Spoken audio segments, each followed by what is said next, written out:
পূর্ব নির্ধারিত হেভি ওয়েটের যে চিন্তা, যে কনসেপ্ট, এটা আর এই বাংলাদেশে আর টিকবে না।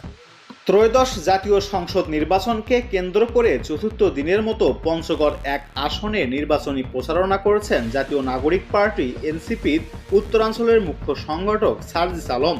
এ সময় সার্জিস গণমাধ্যম কর্মীদের বলেন, 12ই ফেব্রুয়ারি এই নির্বাচনে পূর্বনির্ধারিত হেভিওয়েটের যে চিন্তা বা কনসেপ্ট, এটা আর এই বাংলাদেশে টিকবে না।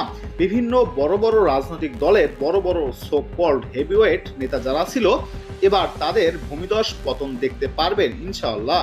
তিনি আরো বলেন, বিপ্লব মানুষের ঘরে ঘরে পৌঁছে গিয়েছে। আমরা মানুষের মধ্যে একটা পরিবর্তন দেখতে পাচ্ছি। মানুষ শুধু 12 তারিখের অপেক্ষায় আছে।